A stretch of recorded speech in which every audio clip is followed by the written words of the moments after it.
मी engineer Harihar बोचरे, अध्यक्ष वृक्ष संवर्धन फाउंडेशन आणि रिटायर्ड उपअभियंता जलसंधारण विभाग. तर आम्ही जवळपास 3 वर्षापासून निसर्ग संवर्धन आणि पर्यावरण संवर्धन करण्याचं काम करतो आहे आणि त्या माध्यमातून आर्ट ऑफ लिव्हिंगचे मान्य श्री विरुळकर आणि राऊत साहेब मला भेटले. त्यांनी मला रिक्वेस्ट केली की सर, आम्हाला या 23 एकराच्या फार्म हाऊसमध्ये सुंदर पर्यावरणीय वृक्षारोपण करून वृक्ष संवर्धन करायचं आहे. वेगवेगळ्या दुर्मिळ जाती ज्या नष्ट होत चालल्या, औषधी वनस्पती, फळझाडं इत्यादी वृक्ष लावून हा परिसर सुंदर करायचा आहे. त्या दृष्टीनं त्यांनी मला रिक्वेस्ट केली की साहेब, तुम्ही आम्हाला प्लॅनिंग करून द्या. आणि त्या प्लॅनिंगच्या हिशोबाने आज मी या आश्रमात आलो आहे.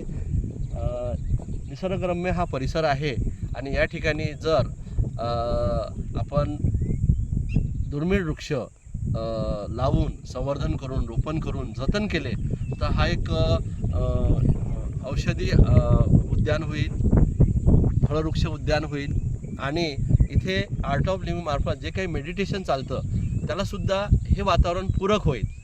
म्हणून मी आता यांना सांगतो आहे की यांचा हा 23 एकराच्या परिसरामध्ये त्यांनी जास्तीत जास्त अमृत वृक्ष लावून, अमृत वृक्ष म्हणजे शासनानं अमृत वृक्ष जाहीर केले आहे. त्याच्यामध्ये वड, पिंपळ, उंबर, आवळा, बेल ही जी प्रजाती आहे ही आपल्या स्थानिक जैवविविधतेनुसार त्याच्यामध्ये आपले पशुपक्षी अशा झाडांना होतात. आपलं पशुपक्षी आणि यांचा अधिवास या झाडावर असतो. त्याच्यामुळे आपल्याला हे झाडं लावायचे आहे. आपल्याला कोणतीही विदेशी झाड लावायचं नाही किंवा हिमालयातून आणलेलं झाड लावायचं. आपली जे स्थानिक जैवविविधता आहे तेच झाडं आपल्याला लावायचे आहेत. तर मी या प्लॅनिंगच्या दृष्टीने सांगतो आहे की यांच्या कंपाऊंडच्या बाजूला आपण देशी बांबू लावू शकतो. फळझाडं, आंबा हा आपला राजा आहे. आंबा, चिकू, बिहाळा, रिठा, हिरडा, त्याच्यामध्ये भुत्याचं सुद्धा एक झाड आहे की त्याचं फळं आपल्या पक्षाला खूप आवडतात. बाभूळ, चोपडी बाभूळ येते, त्याचे पिवळे फुलं असतात, त्याच्या शेंगासुद्धा पक्षाला खूप आवडतात.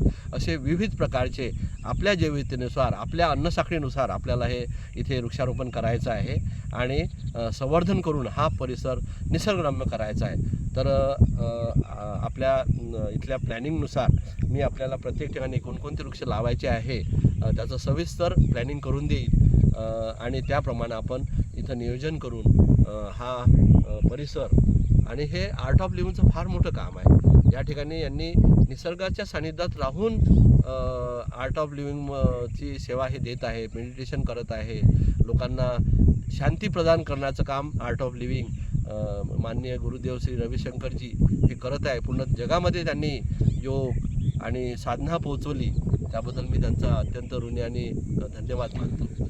सर, मला एक विचारायचं होतं की जे रोड आहे, रोडच्या साईडने तुम्ही मगाशी सांगितलं ते कुठले झाडं लावायचे? पण आता जे आपले रोड आहे आतले त्याच्यामध्ये आपलं एक राज्यफुल आहे ताम्हण, हा सुंदर वृक्ष आहे.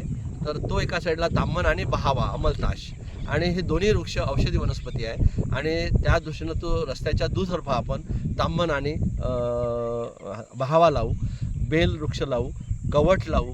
हे सर्व वृक्ष औषधी आणि पक्षाच्या दृष्टीने फार उत्तम आहेत. नंतर वड पिंपळाचा जास्तीत जास्त परिसर काही करू. दर 500 मीटरला आपल्याला वड आणि पिंपळाचा वृक्ष लावायचा आहे. त्याच्यामध्ये अजून विविध वृक्ष आहेत, तर ते आपण त्याचं नियोजन करून जागोजागी जागेच्या नुसार आणि आपल्या आवश्यकतेनुसार, आपल्या प्लॅनिंगनुसार आपण त्याचं नियोजन करू. मी आर्ट ऑफ लिव्हिंगच्या सर्व मान्य विरुळकर साहेब आणि राऊत साहेब यांना धन्यवाद देतो का मला तुम्ही ही संधी अवेलेबल करून दिली. मी ते तुम्हाला पूर्ण संधीचा लाभ घेऊन सेवा देतो. धन्यवाद.